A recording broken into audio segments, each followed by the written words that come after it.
Preliminary matter. Why is part two only on, the Do Not God site? Part one is made into YouTube. It's at Fair Economics, and neither one of them are at Modern Mystic. I mean, is this intended to be part of an ongoing discussion? Nick has engaged you and I, and we kind of have a three-way conversation going. To me, we would come to a much better understanding if the three of us were able to kind of Skype in live, and have a chance to talk things through, more, we jump out of the 500 character realm, into the 10-minute realm. Somehow Nick does it for more than 10 minutes. I'm not sure how. But where's the continuity here? Where's the continuity? I'm jumped over to your site. I've jumped over from Nick's site. I jumped over to your site, and then Fair Economics site, and then for part one. But part two is only available on Do Not God. So,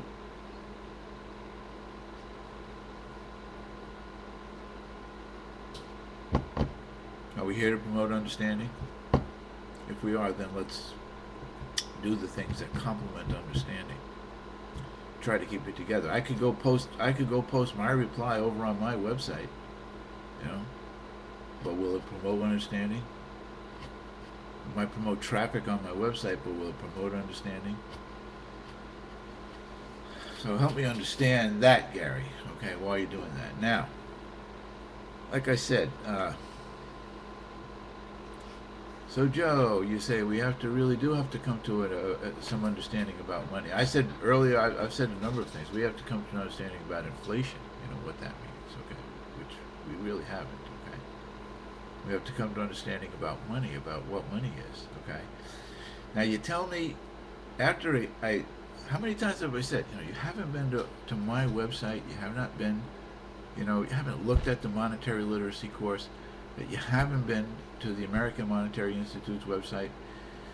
And I keep saying that. You keep saying, oh, that's bullshit. I've been to those websites, and you know what? They all say the same thing, and they all have this thing about gold. Okay, 4:30 in on the Do Not God website, on part two of your reply, it's all about the gold. After I've come back on and given you a rash of crap about the fact of saying that I'm about gold. Now I'm feeling disrespected. Okay? If I say I'm not about gold, that's not good enough. Don't you have a burden, if you're going to say it's about gold, to say I was on your website and it said this about gold? Because I'll admit that I make mistakes, okay? But I never make no mistakes about gold. I held up the book of Fraudulent Standard written by Arthur Kitson, and I told you that he wrote another book, The Scientific Answer to the Money Question. And that if you read those books, and if you read Frederick Soddy's book, you would never, ever come back and say gold is what we need.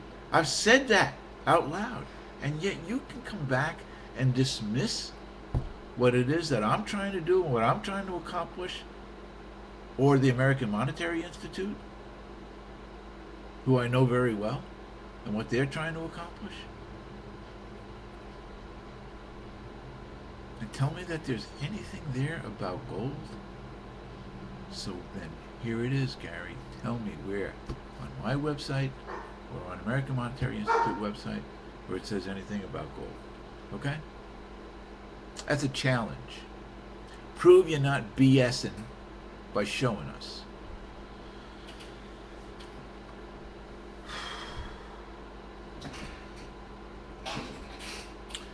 Government can't print the money. See, it's because you don't really know and understand about money. The government can print the money. You keep holding up a dollar bill. I reached into my pocket. I don't. Just so happens I don't have a dollar bill. I don't have a 5 or a 10 or a 20 or a 50 or 100. I got a few coins. Now, coins are real money. Coins are minted, printed into existence on the basis of their fair value. They go from the mint to the Federal Reserve and into the banks on the basis of their face value. They're real money. Federal Reserve notes are not real money. You're holding that up. Say this is back. It's backed by nothing. Nothing more than anything. Nothing more than any of the other money. Okay? Nothing more than any of the other money. They're all U.S. dollar denominated. They use the name U.S. dollar denominated, and they print the money. And they print it by going click, click, click. There's a billion created just like that. A billion. It's just the same as those. Just the same, Gary. I don't know where you get off with this thing about, you can only print a few of these. You can print a few of these without the backing of what? It's all backed by the full faith and credit of the taxpayers of the United States of America and the resources that we command and control. That's what it's backed by. Okay? Now,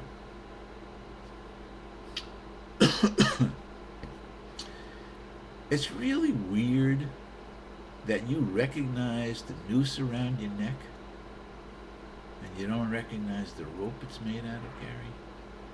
Really weird. Really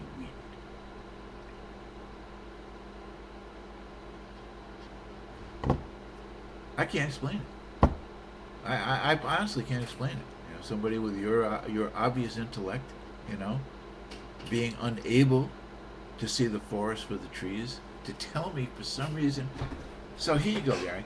Why can you only create a few of these? Why? Why is that? What is it about the money system, the supply of money? And remember, all money is equal.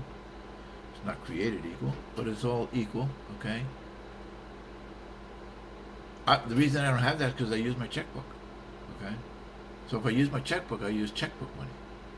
Right? Which is different from that money, right? I mean, it is in the money supply.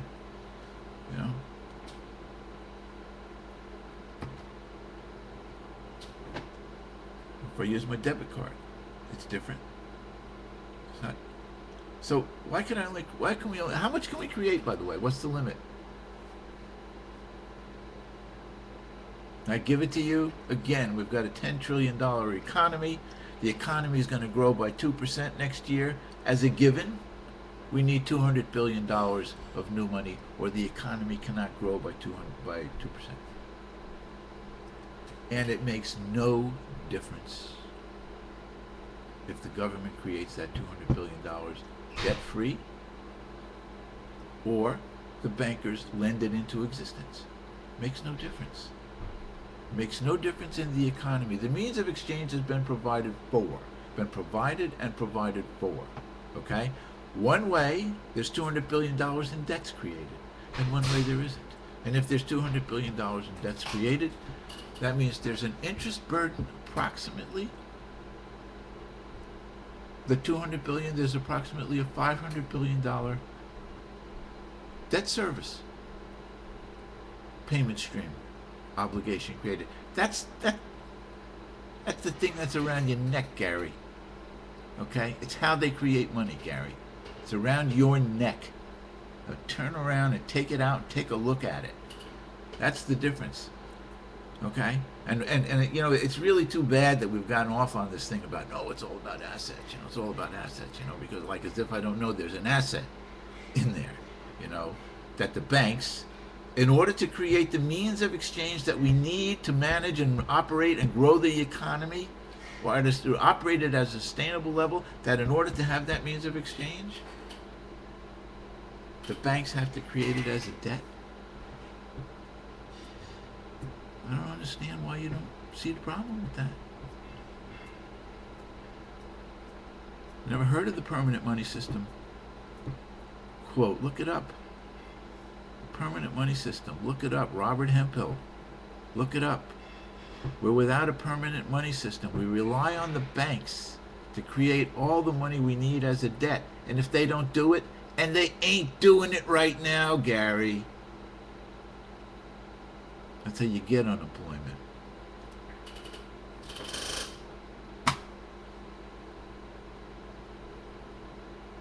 I keep thinking that you got potential. But it's getting hard.